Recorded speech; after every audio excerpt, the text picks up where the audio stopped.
Hey folks, it's Maxie here and welcome to the penultimate episode of our TEW2016 journey. You join us for the final Raw PPV of the save, Fastlane, before we head to Wrestlemania. And then of course afterwards we'll have a few wee minute episodes just really covering the save and its history for the new game.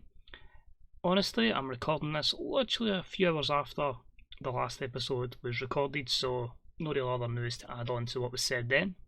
We might have a release date coming soon. We might have, as I say, a bit more hype level. But at the moment in time, it's still not too long to go. So here's hoping for that. As always, similar to last week, just as always, keep an eye out on the Grey Dog Software forums for more information on the game. Fantasy Bookers for more stuff on just information on the game, just general knowledge on it, and as well other Bookers YouTube stuff. And check out TW Database on Twitter. Link to their website will be there, and there's a lot of mods there. Maybe you want to start looking for 2016 stuff you can convert, or maybe looking at some 2020 mods when they do happen. Check them out there. This is an interesting episode of Fastlane. As I say, it is the penultimate one before Mania. A lot of this is kind of set up to book Wrestlemania, so I will have a rundown of what's booked already on paper for Wrestlemania. So there's a more kind of like tag matches and six-mans setting up the card, because there's a current theme on this kind of episode, and it's called turns. There's going to be a lot of turns as we set up the card. So we start off, we have a hype video documenting tonight's main event between Adam Cole tagging with Drew McIntyre to take on Imperium, Marcel Barthel and Walter. The key point here is it's going to be Drew versus Barthel at WrestleMania for the championship, but what does Adam Cole do? What does his loyalties lie? You know, is he going to screw Drew because he's got the opportunity? And at the moment, Adam Cole is looking like nowhere for WrestleMania. So B-74 could have been a bit better, but they caught the crowd hotter, and the storyline loses a bit of heat, but still advances. We start off with a match for the World Tag Team Championships. It was a poor matchup that saw the team of Mustafa Ali and Keith Lee defeat the Briscoe brothers in 10:30 when Keith Lee defeated Jay Briscoe by pinfall. This gave Lee and Ali their fourth defence of the World Tag Team Championships. A B-71 is reflected also because of two face teams facing each other, but it was good to give the Briscoes an opportunity, and I made this my storytelling match of the day. As you can see there, the few negatives there because of that. However, I like to please in this channel.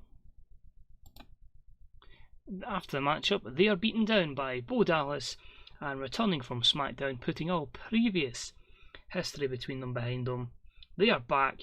It's the famous tag team that we all know and love from this series, Mojo Bojo, famously named after the monkey in Powerpuff Girls, is back. Cannot wait. So B-72, they beat them down, it gets the crowd hotter, and then a promo just saying at WrestleMania, Mojo Bojo comes back for one more opportunity to become tag team champions. So a B-72. I hope you are delighted. I'm so happy to bring them back for one last match, and yeah, that should be good at WrestleMania. But again, I'll document the full card because the next video after this will be WrestleMania. Next up, we've got a promo with Charlotte, newly turned heel Charlotte, as she's about to take on Toni Storm. The reason she's turned heel was basically, well, she won the Rumble, she wants that championship, and she will do anything to make sure she is the queen of the WWE, or Raw to be exact. So she is in this 6-person tag as they try and get the upper hand going into WrestleMania. Match itself was actually decent. It was the team of Charlotte, Ronda Rousey and the talented Rhea Ripley who defeated Lacey Evans, Paige and Toni Storm in 17:54 when Ronda Rousey defeated Lacey Evans with an armbar. Lacey was the weak link. You can see here we're hinting at a face turn for Rhea Ripley. She's slowed down by her injury. Some good performances though. 90 for Toni, 90 for Paige, 89 for Charlotte and 85 for Ronda. It's a 74 for Rhea, but the B+85 is pretty good. It's a pretty good division on Raw. A lack of hot associated storylines, so that could have been even better. After the matchup, we have Charlotte and Toni Storm fight to the back. It's getting proper personal between them, so that's a B82. And also, Lacey Evans, the armbar wouldn't be let go by Ronda Rousey. She's going to break her arm, but Rhea Ripley turns around and just starts chasing off Ronda Rousey, preventing further injury to Lacey Evans in a B+85 segment. And this is where we turn Rhea Ripley babyface. 15 segments, and that was delivered with great success. That's good to see. Next up, we have Matt Riddle, who's going to be defending his championship in the sold-out Soldier Field Arena for 61,500 in Chicago, Illinois, since I forgot to mention that earlier. $890. Giving everybody an opportunity here to try and get to WrestleMania. 5-man match for the championship. That match was just a B79, which is disappointing, but it was a decent matchup that saw Matt Riddle defeat the likes of Hiroshi Tanahashi, Kota Ibushi, Shinsuke Nakamura, and Aleister Black in 30-29 when Matt Riddle defeated Ibushi with a guillotine choke. His 14th defence of the IC title was a B79. Matt Riddle and Nakamura were the best performances there, but overall, I wish that could have been a bit better, and a B79's a bit meh, considering the plethora of talent in that matchup. Next up with a promo, not even a promo, an over-the-top entrance for the 6-man tag with The Fiend, a B+88. He's looking to get into WrestleMania with a good bit of momentum behind him. And that matchup was about that had great wrestling and good heat, as with Dean Ambrose, The Fiend, and Tommaso Ciampa defeat Sami Zayn, Seth Rollins, and Samoa Joe in 27-15 when The Fiend defeated Sami Zayn with a standing senton splash. So a B+85. Sami's hitting that heel turn, Tommaso's hitting that face turn. I love this is another strong suit when both guys have revelled in those roles of late in real life. Joe in 89, Rollins 83, and then 3 solid performance from the heels in this matchup. However, at this moment in time, no changes to be there. I love it says not a lack of hot, so it says storyline. Rollins, Fiend and all that are in a storyline. Alright, apparently it's not hot. Okay, that's fine. But after the matchup, basically a bit of tension between Ambrose and Ciampa all match, and Ciampa just loses it, and he decides to just chase off Dean Ambrose, so B+88, and that, my friends, is the babyface turn of Tommaso. Complete the turn, gonna become fearless, and that's 15 segments for a pretty well done turn, an average rating for his gimmick. Head into the main event, Adam Cole, that's B-76 for a 1-minute promo. He's kind of speechless. He doesn't know what to say going forward, and he's really just pondering what he's going to do at WrestleMania. The match itself was okay, a B+86, and it was good wrestling and a decent reaction that saw Cole and McIntyre defeat Imperium in 2031 when Drew defeated Walter with a Scott drop. Walter was a weak link here, but fantastic performances for everyone else. A B+86 is okay. Walter struggling a little bit, but he always has been kind of wacky there. Again, I don't know how that's a lack of associated hot storyline, because they've been in a rivalry for a while and it's been getting used every week. Maybe I need to start doing more angles, or maybe it was just 1 week too long. But overall, we finished the show with Barthel and McIntyre staring each other down, and the storyline you can see gains a bit of heat. Overall, a B+88. More so we'll head towards this WrestleMania card, which I'm going to read out as soon as we head back to the main screen. So I still think it was a decent show. There is a lot of times between pay-per-views where I do kind of rush the shows, so that's maybe affected the storylines.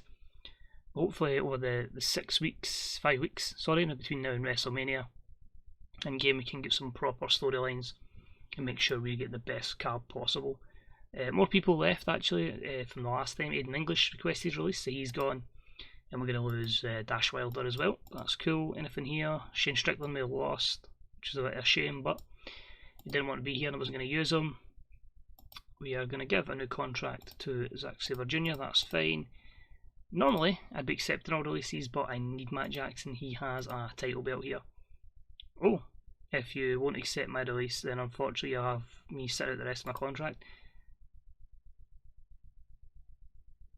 Brilliant, that's fantastic, because that's probably going to ruin our WrestleMania plan. So he's a champion, so I'll need to vacate that and find something for SmackDown. But yeah, absolutely fantastic that, as I say, we're really fortunate that at this stage we are kind of finishing up the save after Mania, because the roster is a mess. Too many people are unhappy and too many mistakes from previous that I'm trying to correct now that are just so difficult to do so. So titles, your World Tag Team Champions are Lee and Mustafa Ali, but your tag team, that's going to have to get vacated again.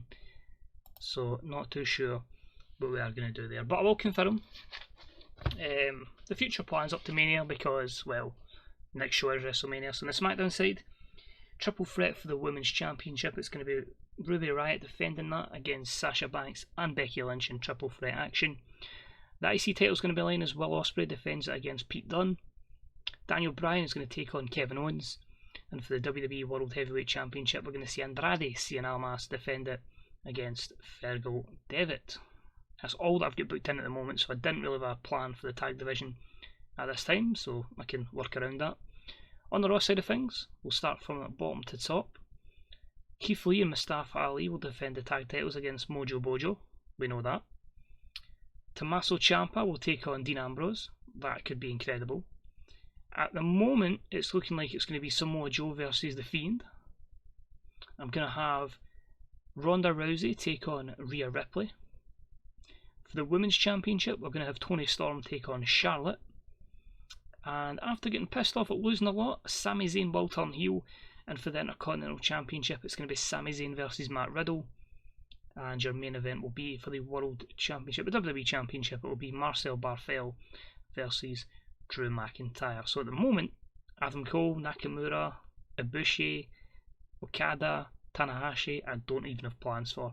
And I need to book them in the next 6 weeks to give them something on what will be my final show on TEW2016 for a wee break before 2020. So let me know what your predictions are for WrestleMania. Who do you think will win those matches as we end it on a hopefully a high, and then we head in to the new game. So cheers for watching. Hopefully enjoy the rest of your day, and most importantly in this time, please stay safe. Bye bye.